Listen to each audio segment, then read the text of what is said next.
Hello दोस्तों, नमस्कार। मैं ओम प्रकाश सर आपको the star global YouTube channel पर स्वागत करता हूं। पिछले क्लास में हम लोग पढ़े थे नॉन हिंदी चैप्टर 5 हुड्रू के जलप्रपात। आज हम लोग पढ़ने वाले हैं चैप्टर 6 जिसका नाम है बिहारी के दोहे। और इसके सभी दोहे को हम लोग ध्यान से पढ़ेंगे। कोई भी दिक्कत होगा तो कमेंट कीजिएगा।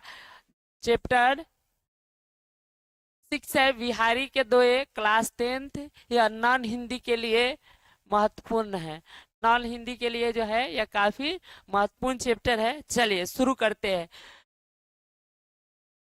पहला लाइन है, इसका परिचय दिया हुआ है। रीति काल के प्रतिष्ठित सिंगारी कवि बिहारी की दोहे गागर में सागर है।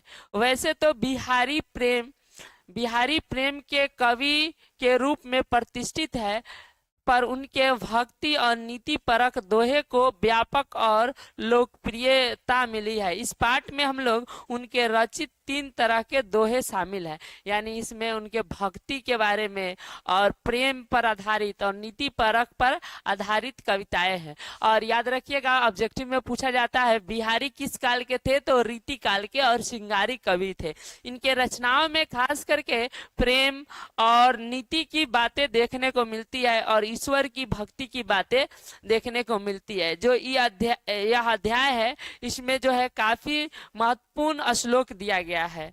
चलिए, पंक्ति दी गई है, हम लोग पढ़ेंगे। बिहारी जो थे यह ग्वालियर मध्य प्रदेश के रहने वाले रचनाकार थे। और आपको बता दें, इनकी सबसे प्रमुख किताब है बिहारी सतसई।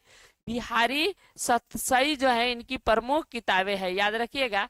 ऑब्जेक्टिव में पूछ सकता है बिहारी सतसई के लेखक कौन है। सतसई इसके कवि है बिहारी। चलिए शुरू करते हैं हम लोग पहला श्लोक। चलिए आप लोग ध्यान दीजिएगा। पहला है दोहा जो बिहारी की है।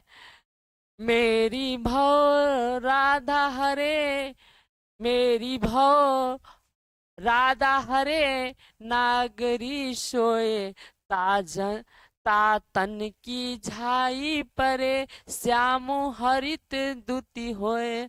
यानी जो है यह दोहा कह रहा है, मेरी भव राधा हरे, राधो नागरी सोए ताज तन की झाई परे, श्यामु हरित दुत होय। इसका भावार्थ है, मैंने इसका अर्थ है, कवि कहते हैं कि भगवान ने स्त्री को बहुत सुंदर बनाया है। यानी भगवान जो है स्त्री को बहुत सुंदर बनाया है। जब उस स्त्री के शरीर की काया, शरीर की छाया जो होता है किसी पर पड़ती है, तब वह व्यक्ति सुंदर और आकर्षण लगते हैं। जैसे किसी वस्तु पर हरी छाया पड़ने से वह हरी सुंदर दिखाई देने लगता है। यानी किसी की इसका इसका साधारण भाषा में अर्थ हुआ कि स्त्री को बहुत सुंदर बनाए हैं। और इसमें जो है स्त्री की जब छाया किसी पर पड़ती है तो वह व्यक्ति बहुत सुंदर और आकर्षण लगने लगता है। जैसे किसी वस्तु पर हरी छाया पड़ती है तो वह भी आकर्षण दिखाई देने लगता है। चलिए दूसरा श्लोक है। जपमाला छापे तिलक सर सरे एक कामो, सरे एक काम, मन साचे नाचे वृथा, साचे राचे रामू। यानी इसमें कवि कहते हैं, यदि मन में सच्ची श्रद्धा ना हो तो जप माला फेरना, तिलक लगाना। यानी मन में सच्ची अगर भावना नहीं है तो जप माला, जपने की माला, पूजा पाठ करना, यह सब व्यर्थ है। जैसे कच्चे सोने पर रंग नहीं चढ़ता है, वैसे ही छल कपट से भक्ति नहीं होता है। वैसे छल कपट से जो है भक्ति नहीं होता है। यानी इस कविता में इस श्लोक का अर्थ हो गया, जप माला छपे तिलक सरे। यानी जप माला फेरने से, तिलक लगाने, पूजा पाठ सब व्यर्थ है। अगर जैसे कच्चे सोने पर रंग नहीं चढ़ता, उसी तरह छल कपट करने से भक्ति सफल नहीं होता है। चलिए अगला श्लोक, अगला पंक्ति की ओर बढ़ते हैं। बतरस लालच लाल की, बतरस बतरस लालच लाल की मुरली धरी लुकायो, बतरस लालच लाल की मुरली धरो लुकायो, सोह करे भो हनु हसे, देने कहे नटी जाए बिहारी, देने कहे नटी जाए। चलिए इस श्लोक का अर्थ क्या हुआ हम लोग समझते हैं। यानी कृष्ण जो है इसमें उनका चेहरा, किसी के पास सुंदर वस्त्र, चेहरा, धन दौलत सब हो, अगर यदि उसके पास प्रिय साजन नहीं है तो ये सब व्यर्थ है। तो उनके सौंदर्य और प्रेम का मिलन है, केवल यह बाहरी शोभा नहीं है। इसमें जो है कृष्ण मुरली लेकर छुपाए है, तो उनके साथ जो गोपियां है उनसे बात करना चाहती है, उसी का इसमें वर्णन किया गया है। चलिए अगला अगला है जब जब जब जब वे सुधि कीजिए तब तब सुधि जाहूं, जब जब सुधि कीजिए तब तब सुधि जाहूं, आखन आखिन आँख लगी रहे, आँखों लगते नहीं बिहारी, आंखों लगत नहीं। चलिए इस श्लोक का अर्थ हुआ, इसमें कवि कहते हैं मनुष्य की आंख और पानी दोनों एक गति के समान है। जब दोनों नीचे आ जाते हैं, झुक जाते हैं, तो ऊपर उठ जाते हैं। जैसे कि व्यक्ति की प्रतिष्ठा बढ़ती है, उसी तरह वैसा ही विनम्रता भी महान लक्षण है। चलिए अगला श्लोक की अर्थ हम लोग समझते हैं। नर की अरु नर की नर की अरु नर की नीर गति एक होए, जेते नीते हवे तेते ऊंचे होए।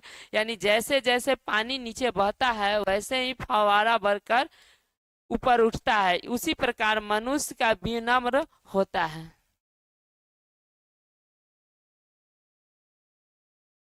अगला जो श्लोक है काफी महत्वपूर्ण है। संगति सुमति न पावही परे कुमति के, धंध राखी मेल कपूर में हींग न होत सुगंध। यानी जो है इसमें कवि कहते हैं कि शुभ संगति, अच्छी संगति आसानी से नहीं मिलती है, पर बुरी संगति जल्दी से लग जाता है। जैसे कपूर को काले पदार्थ के साथ रखने पर वह काला पड़ जाता है या और तो इसीलिए कपूर के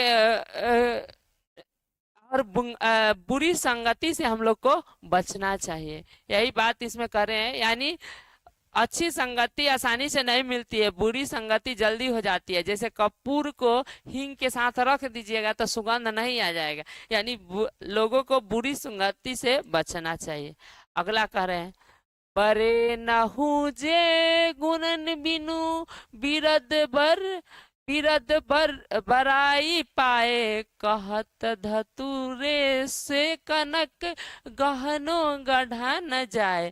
यानी इसमें बताया है कवि बिहारी कहते हैं कि जो व्यक्ति किसी के गुण को नहीं समझता है, केवल उसकी बड़ाई में लगा रहता है, वह मूर्ख है। जैसे सोना कितना ही गहने के रूप में ढाला जा सकता है और वह वास्तविकता से परा है, असली वह गुणों में श्रेष्ठ है, बाहरी गुणों में नहीं। यानी कनक का अर्थ होता है सोना और धतुरा, लेकिन सोना का लाखों महत्व है जबकि धतुरा का कोई अर्थ नहीं है। इसी तरह कोई भी व्यक्ति जो होता है वह नाम से ज्यादा प्रसिद्ध नहीं होता है, वह अपने गुण के कारण प्रसिद्धि हासिल करता है। यही बताई गई है। चलिए अगला है दीर्घ सांस न लेहु दुख सुख साई, ही न भूले दई दई क्या कुरुत है, दई दई से कबूली। यानी इसमें कवि कहते हैं मनुष्य को सुख मिलता है तब वह भगवान को भूल जाता है, और जब दुख आता है तो वह भगवान को याद करता है। यानी दुख वास्तव में लाभदायक होता है, क्योंकि हमने दुख ही ईश्वर के निकट लाता है, यह बात बताए। यानी दुख में सब सुमरन करता है और सुख में ईश्वर का कोई सुमरन नहीं करता है। चलिए इतना ही श्लोक था। अगले वीडियो में हम लोग इसका ऑब्जेक्टिव पढ़ेंगे।